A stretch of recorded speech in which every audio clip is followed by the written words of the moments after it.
Now I was treated to an extraordinary voyage through the universe. Instantly, at the speed of thought, we traveled to the center of stars being born.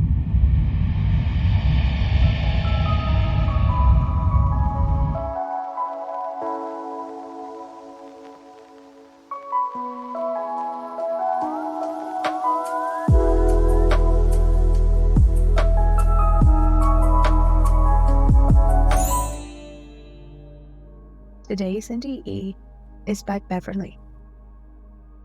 I was raised in a conservative Jewish family in Philadelphia. The culture was materialistic and judgmental, bookish, shy, and serious. I went through my teens as an atheist.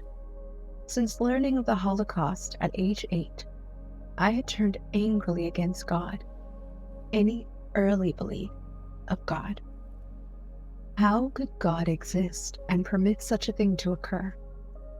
At age 17, just after graduating high school, I was devastated by a sudden, fatal heart attack that took my father's life unexpectedly. I loved him dearly and felt abandoned.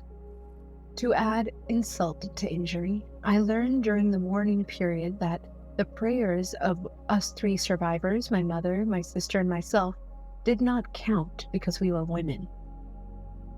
Furious, I turned to Eastern mysticism for comfort. My relationship with my mother, which had never been good, deteriorated to the point where I left home. During the summer of 1970, I moved to California, looking for adventure, a new life, and inner peace. I got all of this in a dramatic and unexpected way while staying in Venice Beach outside of Los Angeles in July 1970, when a motorcycle accident led to my near-death experience. The motorcycle ride, my first, was part of a celebration of arrival.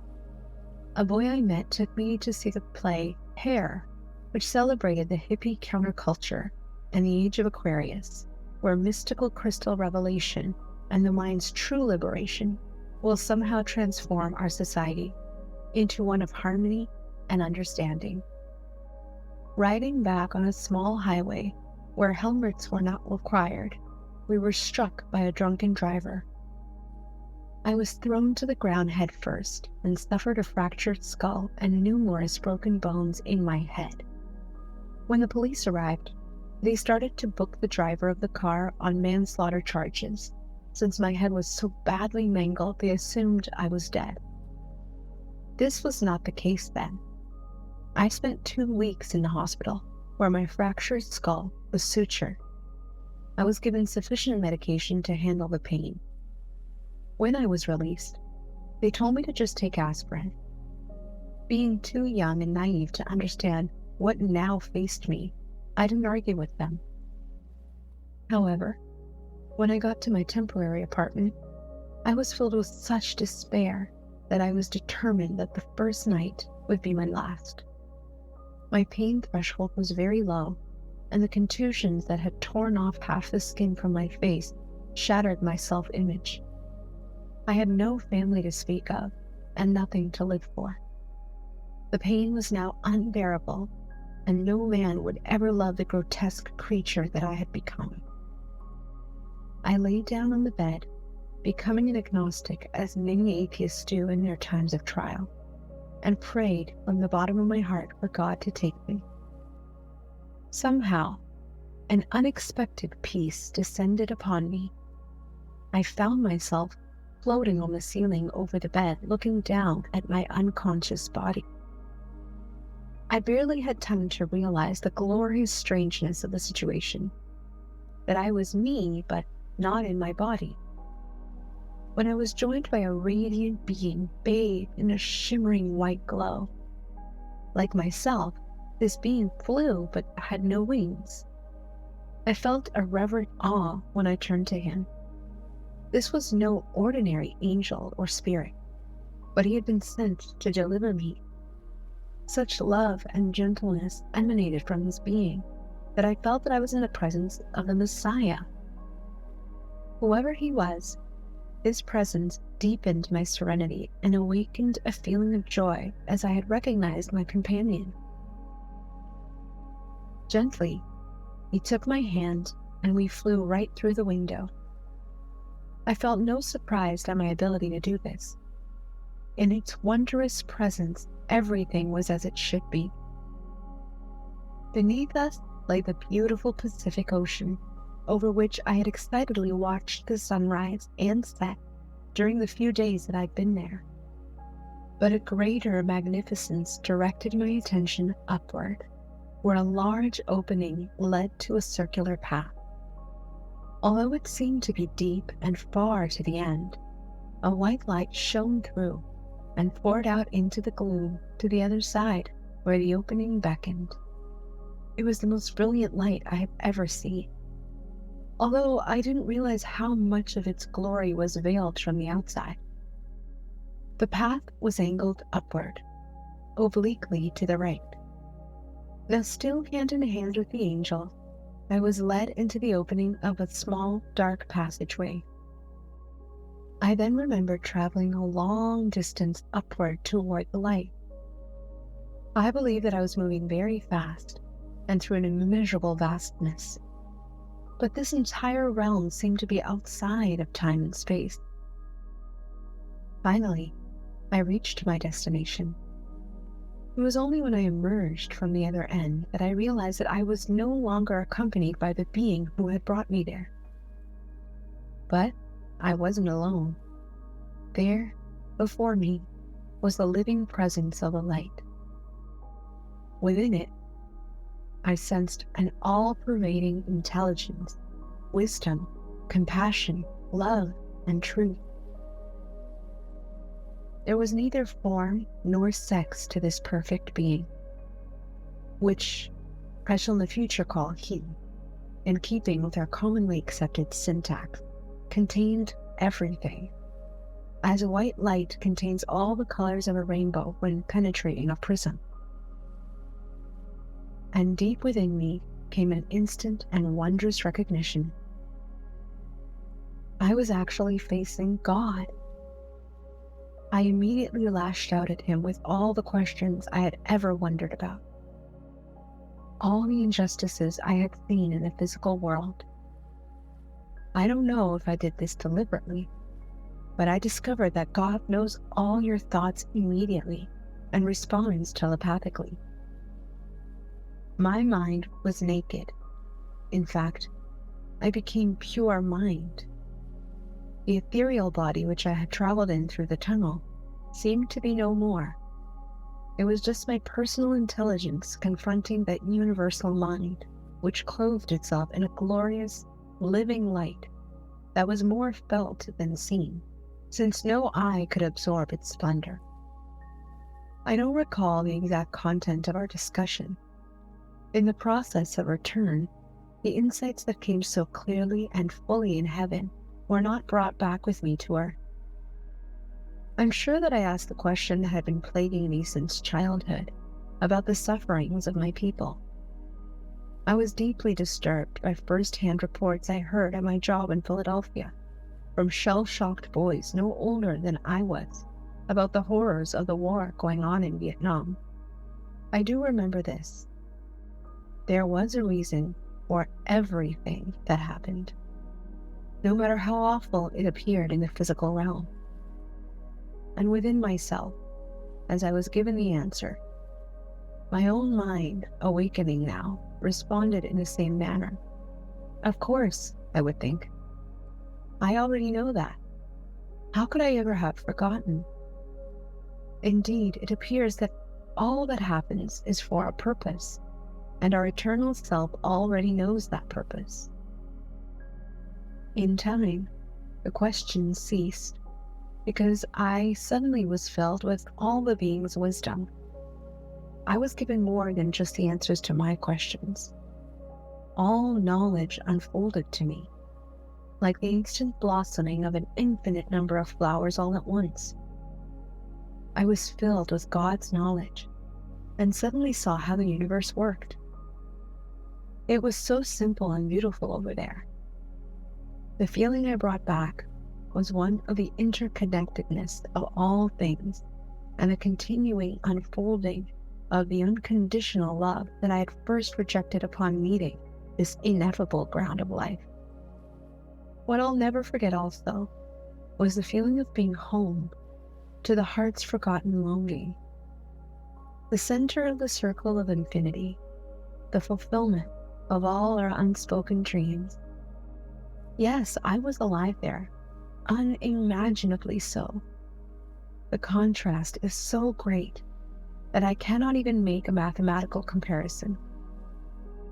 An imperfect analogy would be to compare our body's life essence on Earth to the flicker of a single candle, and the life coursing through the separated soul or spirit as the blazing forth of a sun. But my journey of discovery was just beginning. Now I was treated to an extraordinary voyage through the universe. Instantly, at the speed of thought, we traveled to the center of stars being born. Supernovas exploding, stars dying, visions from the outside of galaxies majestically swirling through the radiant space, including our own Milky Way. The impression I have now of this trip is that it felt like the universe is all one grand object, woven from the same fabric. Space and time are illusions that hold us to our plane. Out there, all is present simultaneously. I was a passenger on a divine spaceship in which the Creator showed me the fullness and beauty of all His creation. There was no darkness there, or between any of the objects. Every object was clothed in light and was alive, aware, and loving. The last thing I saw before all external vision was ended was a glorious fire, the core and center of a marvelous star. Perhaps this was a symbol for the blessing that was now to come to me. Everything faded except for a richly full void, which that and I encompassed all that is. Here, I experienced in ineffable magnificence communion with the light being. Now, I was filled not just with all knowledge, but also with all love. It was as if the light were poured in and through me. I was God's object of adoration, and from His or our love, I drew life and joy beyond imagining. My being was transformed. My delusions, sins, and guilt were forgiven and purged without asking. And now I was love, primal being, and bliss. And in some sense, I remain there for eternity. Such a union cannot be broken. It always was, is, and shall be. Suddenly, not knowing how or why, I returned to my broken body, but miraculously, I brought back the love and the joy. I was filled with an ecstasy beyond my wildest dreams. Here in my body, the pain had all been removed. I was still enthralled by a boundless delight. For the next 2 months, I remained in this state, oblivious to any pain. I felt now as if I had been made anew. I saw wondrous meanings everywhere. Everything was alive and full of energy and intelligence. The light and love filled every object, whether natural or man-made. Although in time this precious gift faded, I understand now that that's all that exists. In our fundamental nature, we are love, and we are each loved and forgiven in each moment. After the accident, my actions showed this transformation. In the past, I had been painfully shy and felt myself unworthy of being loved. I went out with my head swathed in bandages and landed a job in a week, made many friends, and got involved in my first real romance. After the Salmar earthquake in 1971, I moved back east and went home to my mother, with whom I became reconciled. I have been a vegetarian for most of my adult life because I know the love and light dwell in animals and the natural world as deeply as it is within us. I started college at 23 and graduated Phi Beta Kappa. Since then, I have married and become a mother, which I understand to be part of my mission. When I discovered the International Association for Near-Death Studies, or IANS, in 1989, I finally broke the seal open on this hidden mystery and decided to share the gift whenever I had the opportunity. Like many others, I've become more spiritual than religious. Many religions have lost the golden key to understanding that God is immanent and transcendent, here and everywhere, all at the same time.